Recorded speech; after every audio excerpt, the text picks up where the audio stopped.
ननद की राखी। Hello. Hello भैया, कैसे हैं आप? मैं ठीक हूँ। इस बार तो आजा राखी बांधने। आपको पता है ना भैया, मैं नहीं आ सकती हूँ। अरे कल राखी है, प्लीज थोड़ी देर के लिए आजा, बस राखी बांध कर चली जाना। आपको पता है ना, भाभी होंगी वहाँ, मैं कैसे। अरे विशाखा कल सुबह ही अपने मायके चली जाएगी और शाम को आएगी, तू चिंता मत कर, तू आ जा बस। आपको पक्का यकीन है वो घर पे नहीं होंगी? अरे मैं कह रहा हूँ ना, पिछले 3 सालों से तूने मुझे राखी नहीं बांधी, इस बार तो आजा बहना। ठीक है, मैं कोशिश करती हूँ आने की। नायरा और उसके भाई की बातें नायरा की कामवाली सुन रही थी। उससे रहा नहीं गया और उसने नायरा से पूछ लिया, दीदी आपसे कुछ पूछो तो बुरा तो नहीं मानेंगी? तुझे कभी किसी चीज़ के लिए मना किया है मैंने? यही पूछना चाहती है ना कि मैं हर साल अपने भाई को राखी क्यों नहीं बांधती? हाँ दीदी, मैं पिछले 4 साल से आपके घर पर काम कर रही है, लेकिन आप कभी नहीं जाती अपने भाई को राखी बांधने। कौन बहन नहीं चाहेगी अपने भाई को राखी बांधना? मेरा भी मन करता है अपने भाई को राखी बांधूं, उनके लिए उनकी पसंद की मिठाई लेकर जाऊं, उनसे लड़ झगड़ कर पैसे लूं। मैं भी ये सब करना चाहती हूँ, लेकिन अगर 3 साल पहले वो सब नहीं हुआ होता मेरे और भाभी के बीच में तो। दीदी क्या हुआ था आपकी और आपकी भाभी के बीच में? पूनम के पूछने पर नायरा को वो सब याद आ जाता है, वो जो 3 साल पहले हुआ था। वो नम आंखों के साथ पूनम को सब कुछ बताती है। भाभी की जब भैया से शादी हुई थी, तब से हम तीनों और माँ खुशी से एक दूसरे के साथ रहते थे।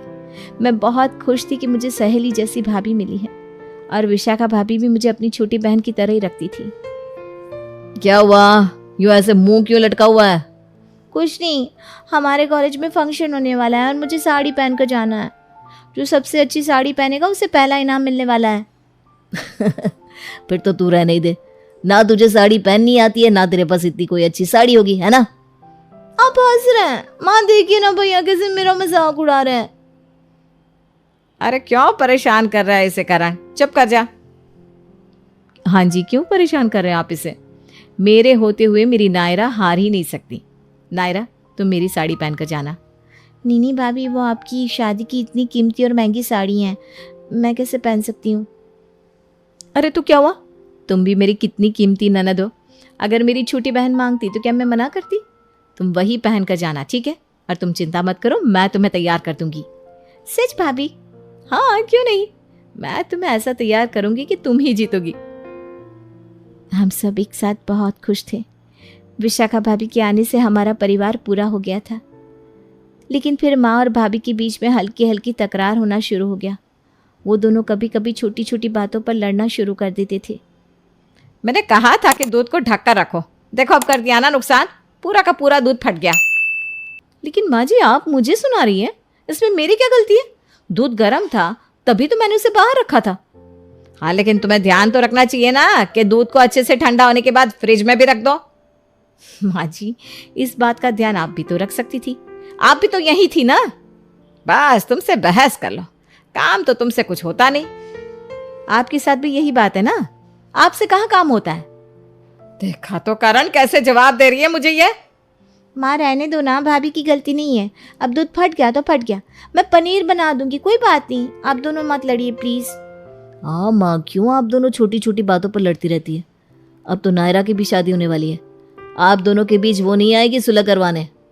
अरे मुझसे मत कह, मैं तो कुछ कहती भी नहीं हूँ, या ये मुझसे लड़ती रहती है। देखिए तो कैसे मुझ पर आरोप लगा रही हैं, कह रही हैं कुछ कहती नहीं हूँ, जबकि पूरा दिन इनका भाषण चालू ही रहता है। देखा कैसे बात कर रही है मुझसे ये लड़की। प्लीज आप दोनों लड़िए मत, शांत रहिए ना। अब मैं कुछ ही दिन हूँ इस घर में, मेरे लिए थोड़ी शांति बनाए रखो प्लीज। ठीक ही कहती है तू बेटा, चल माफ कर देती हूँ इसे। मेरी शादी में कुछ ही दिन पड़े थे, तब दोनों माँ और भाभी मेरे लिए एक दूसरे से नहीं लड़ती थी, लेकिन जैसे ही मेरी शादी हो गई तो दोनों का मनमुटाव फिर से शुरू हो गया। हालांकि वो दोनों किसी बड़ी बात पे कभी नहीं लड़ती थी, लेकिन छोटी छोटी बातों पे उनके बीच में लड़ाइयाँ होती रहती थी। मैंने कहा था ना माँ, भाभी से बेवजह मत लड़ा करो। अरे मैं कहाँ लड़ती हूँ, वही आकर मुझसे लड़ती है। माँ, उन्होंने पूरे घर को अच्छे से संभाला हुआ है, क्यों तुम उन्हें ताने मारती हो? वो कर रही है ना सब कुछ। तो मैंने मना कब किया फिर? लेकिन काम ढंग से भी तो करना चाहिए ना। माँ बस भी करो इन बातों को, मैं शादी के बाद पहली बार आई हूँ यहाँ, इन बातों को छोड़ो। हाँ तो मुझे भी कौन सी ये बातें करनी है। सुन देख, आज मैं कह देती हूँ, मेरा जो सोने का हार है ना वो मेरे मरने के बाद तू ही लेना, समझी? विशाखा को मत देना। माँ ऐसी बातें नहीं करते। अरे मैं कह रही हूँ ना, तू ही लेना, समझी? उसे मत देना, उसके लिए मैंने अलग से हार बनवा के रखा है। अरे वाह, लड़ती भी हो दोनों और भाभी के लिए हार भी बनवाया है, क्या बात है। अरे लड़ते तो हम ऐसे ही हैं, जैसे मेरे लिए तू है वैसे ही वो है। माँ के उस दिन इन सब बातों के बाद 2 दिन बाद ही उन्हें दिल का दौरा पड़ गया। शायद माँ को पहले से पता था कि उनका समय नज़दीक आ गया था, लेकिन माँ के जाने के बाद भाभी कुछ ऐसा करेंगी मैंने कभी सोचा नहीं था। बस बेटा बस, अब दुखी मत हो, जो होना था हो गया। लाजो बड़ी नेक इंसान थी, हम उसे बेहद याद करेंगे। पता नहीं कैसे उसे दिल का दौरा पड़ गया। पता नहीं बुआ जी ये सब कैसे हो गया। कोई बात नहीं बेटा, तू हिम्मत रख।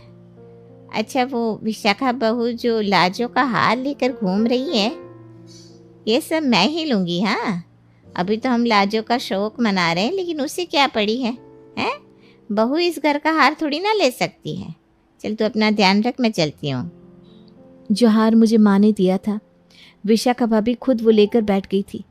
इसके अलावा जब मैंने उनसे बात की तो उन्होंने मुझे बहुत भला बुरा कहा। बस वो दिन है और आज का दिन है। मैं उस घर में कभी नहीं जाती। भैया फ़ोन करते हैं तो उनसे मिल लेती हूँ बाहर कभी कभी, लेकिन भाभी के सामने कभी नहीं। घर तो कभी नहीं जाती। पर दीदी इस बार आपका 4था साल है, इस बार आप जाइए, आपके भैया को राखी बांध दीजिए। आप अपनी भाभी की वजह से भैया को सज़ा क्यों दे रही हैं? हाँ मैं भी यही सोच रही हूँ। 3 साल हो गए मुझे राखी बांधे हुए। इस बार चली जाती हूँ।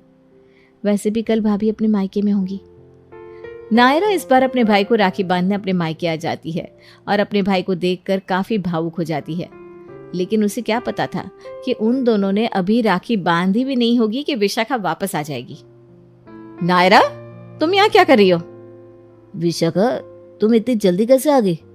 अच्छा मैं नहीं थी इसलिए नायरा इस घर में आ गई। क्यों, अभी भी आरोप लगाने बाकी है क्या? मुझे आपसे कोई बात ही नहीं करनी। आपको तो आदत है दूसरों की चीज़ों पर हक जमाने का। पहले मेरी माँ का हार चोरी कर लिया और फिर मेरे भाई को भी अपना बना कर रख लिया। चुप करो तुम और मेरी बात छोड़ो। तुम अपनी बात करो। तुम्हें तो मजा आता है ना लोगों से कहने में कि मेरी भाभी कितनी बुरी है ना? तभी तो उस दिन कहा था कि माँ जी की मौत मेरी वजह से हुई थी। अब खुद को सच्चा साबित करने के लिए कुछ भी मत कहिए भाभी। एक मिनट, तुमने अपने कानों से सुना था कि नायरा ने ये सब कहा था? हाँ मेरा मतलब है बुआ जी मुझसे कह रही थी कि नायरा ने उनसे कहा। क्या? लेकिन बुआ जी ने तो मुझसे कहा कि आप माँ का हार लेकर खुशी से घूम रही हैं। क्या? मैं? लेकिन माँ जी के हार को तो मैंने आज तक हाथ नहीं लगाया। वो तो बुआ जी ने कहा था कि यह हार लाजो मेरे लिए छोड़कर गई है।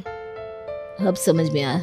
बुआ जी ने उस हार के चक्कर में तुम दोनों के बीच दीवार खड़ी कर दी और तुम दोनों ने कभी एक दूसरे से बात करने की कोशिश भी नहीं की।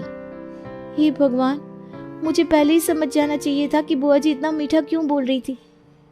तभी उन्होंने मुझसे माँ जी की अलमारी की चाबी मांगी थी, लेकिन मैंने उन्हें दी नहीं। हमने इतने साल यूं ही बेवजह गुस्से और नफरत में बिता दिए, सिर्फ एक गलतफहमी की वजह से। भाभी मुझे माफ कर दीजिए, मैंने भी आपसे कभी सच जानने की कोशिश नहीं की। गलती मेरी भी है। मैंने अपनी छोटी बहन जैसी ननद की बात पर विश्वास ना करके गैरों की बात पर विश्वास किया। मुझे माफ कर दो नायरा। एक मिनट रुको तुम। विशाखा अपनी सास का वही हाल ले आती है और नायरा को देती है। ये लो, ये तुम्हारी राखी का तोहफा है, तुम्हारे भाई और माँ जी की तरफ से। आज मेरी ननद की राखी है पूरे 4 साल बाद। आओ नायरा, अपने भाई को राखी बांधो।